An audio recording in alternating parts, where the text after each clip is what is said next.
Want to grow top shelf cannabis without babysitting your plants 24/7? Stick around. I've got 3 slick ways to set your grow on cruise control.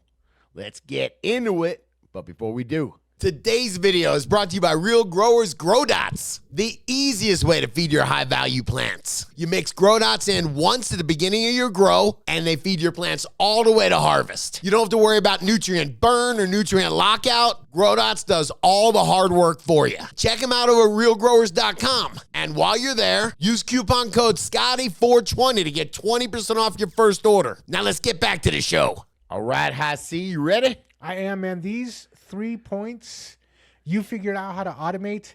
They were the 3 things that always held me back as a girl because I found them so complicated until I started working with you, and I was like, oh, this is all way easier than I'm making it. I found it complicated. I've been doing this for 30 years, so I got a bunch of different solutions that I've been exploring. And yeah, let's get into them. I can make it easy. All right, let's start off with the first one, watering plants. It's so hard for me to consistently water my plants, and every time I have to go out of town for a weekend, I used to stress about it, man. I was hanging out. I have plants in solo cups. I take clones and I put the clones in solo cups and I let them get nice and big, maybe 8 inches tall, something like that. And that's when I put them in the real buckets. Yesterday, I'm hanging out and I'm like, I should probably go water those solo cups. I watered them yesterday. They'll be fine. And then I was like, no, I'm going to go out there and do the right thing. They're paper dry. Like it was, I'm thank God that I walked out there to do it. If I would have walked out this morning, catastrophic loss. You know? You have to water every single day. I mean, it depends on the size of the plant and the size of the containers, and then also your watering system. But yeah, let's talk about it. Okay, so how do I automate watering so I don't have to worry about this anymore? All right, let's just get this out of the way first and foremost. I use sip buckets. They're bottom feeding buckets. They're attached to a reservoir. As the plant sucks up the water, there's more water in the bottom for capillary action or osmotic pressure pushes it up, and I don't run out of water in my buckets. You just keep the reservoir filled, and you never have to worry about watering. Yes, I'm exceptionally lazy. I have the reservoir attached to the city water line. Okay. So I can leave for a week, man. Okay. So sip buckets, we recommend Real Buckets, of course. Sure. Shameless plug. But there's a bunch of good ones, though, man. There's a bunch of good ones. Check them all out. Okay.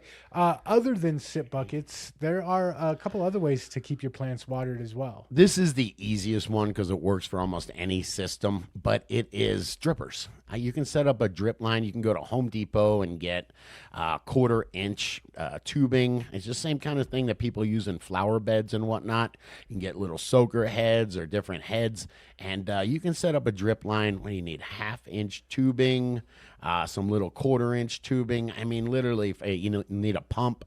Maybe for $75, under $100, I did 30 plants in a drip system. So really easy, reliable.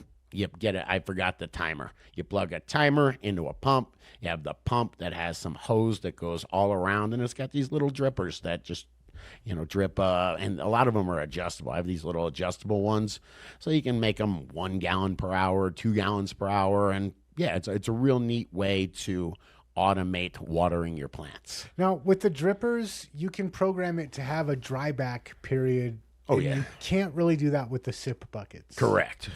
The sip buckets are meant to be saturated all the time. You use a media that holds the right, super media that holds a lot of air. That's why I'm really favorable to cocoa perlite.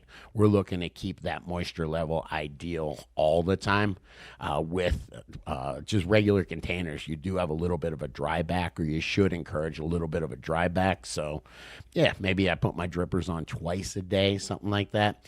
And you don't always have to put things on to saturation. If you're just looking to leave for a couple days, you're going away for the weekend, man, put your drippers on for 10 minutes a day or something like that. It doesn't have to be saturating and coming out the bottom of the container. Just that's to keep it evenly moist where you're going. Okay, let's move on to the next one. Sure. Which, when I first started looking at this, nutrient feeding schedules, they were so complicated. I didn't think there was any way to be able to automate nutrients. Look, the most complicated thing about nutrient feeding schedules is sitting there with the tablespoon and measuring 12 bottles all correctly. Multiple times a day, though, is what I thought. When the easiest thing is get as big of a reservoir as you can fit. I have one of these. I used to use, it was like a garbage can. I think it's a Slim Jim garbage can from Rubbermaid, and it's just tall and rectangular and pretty well constructed. I think it's about 20 gallons. Okay. Yeah, something like that. You can shove in the corner of your grow. You've got 20 gallons of water, and then mix everything for 20 gallons. Mix your nutrients for 20 gallons. That's going to be everything you'll need for the week, maybe 10 days. Sometimes the reservoir will last 2 weeks for people. And it's okay to put those nutrients in and let them sit in that reservoir for a week? Definitely. Just do it in the right order. There's certain things that will mess things up, like you put the micro in first, you put the silica in for, there's things like that you want to make sure you do correctly. But yeah, there's shelf stable, but also stable in the reservoir. So yeah, definitely take advantage of that. And what about if I'm using like the real buckets and I've got the 10-gallon reservoir? Yeah. It's okay to mix up my nutrients if I'm using that type of nutrient inside of the real buckets as well? Absolutely. Absolutely. At my nursery, we have a 275-gallon tote that hangs out with some diluted liquid feed in there. And yeah, it lasts, even in the sun, it lasts for a long time. Okay, so that's one way to automate nutrients. We've got an even easier way to automate nutrients. Yeah, in my nursery as well as every other production system, almost every other, they use slow release granules. There's a lot of technology. Shout out to Grow Dots, but there's a lot of technology in these slow release granules. They're prilled, so they have this coating that only allows a specific amount of nutrient to come out every day. They're able to put different coatings on, so more nitrogen will release in the beginning, then it will fade out and the P and K will take over. There's all sorts of technologies that they have to control the releases of these, so that's why I don't mix nutrients anymore. Yeah, we both use the Grow Dots, and they're so easy. I just put them on right at the very beginning, and they feed my plants exactly what they need all the way through. Shameless plug for Grow Dots. I will say, though, there's a big difference in if you're running your nutrient through the reservoir and through all your watering lines. Man, that nutrient, what else? It grows plants, but it also grows algae and biofilms and all that stuff. You got to clean out your lines. Yeah. So that's why even with the real buckets, the way they're designed with the Grow Dots is that only plain water runs through any, the float valve, any of the lines. So just something to consider. If you are using a drip system, maybe just take some plain water every now and again and flush it through. Pretty easy to do. Okay, I'm going to stick with the Grow Dots because they're easy and they're specifically blended for the type of plants I'm growing. But let's move on to the next thing that we can automate. And sure. This is probably, according to you, the most important thing to get right. Environmental controls, right?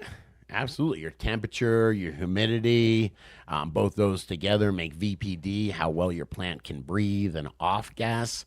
It's huge. So how do we go about automating the environment inside of our grow area? I have air conditioner and dehumidifier and all that climate control in my sealed grow area.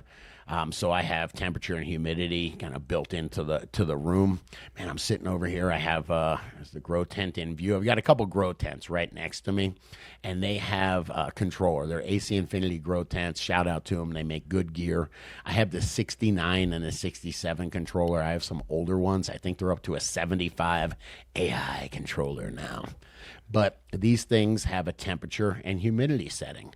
And so when the temperature gets too high, it'll pull in air from your lung room, from the room we're hanging out in. There's an air conditioner and a heater that climate controls this entire studio right here. So having it being able to pull either hot or cool air through, or it's more dry. The air, we're in Colorado, so the air here in this room is more dry. So as those plants, the humidity builds up in that tent from the plants off-gassing and the water evaporating, well, we're able to hit that set point, and it'll evacuate it and replace it with less humid air. So it's a game changer, man. Really a big deal. Hey, so just to recap, the three things that we talked about automating your grow really are easy, and they're very available. The automatic watering, whether you're using SIP buckets, which aren't very expensive, Google Hempy buckets, you can make one yourself. Google real buckets. Scott, you don't do enough selling. You know what? Yeah, I think my real buckets are a better Hemi bucket. So start there, okay? A drip system, and for under, I think it probably under $50, maybe $75, you can install a nice drip system. And these are just huge time savings. The nutrients, I mean, either whether you're going with liquid nutrients and mixing a giant reservoir up or just using something like Grow Dots, that's an easy way to put your grow on autopilot. And environment. I mean, having these environmental controllers, that's huge. Not having to go and, oh, I forgot I got to turn the heat up in my grow today. Man, it's going to be cold out. Nah, have your lung room within tolerances and let the environmental controllers do the work for you. Hey, but those are just 3 of the ways that I automate my grow. But come on, what did I miss? What do you do to automate your grow? Let me know in the comments. And come on, if you like this video, hit the like button. Hit that subscribe button. Share this video with another grower you know. And come on, check out the other couple of videos YouTube's recommending. High C says you'll dig them.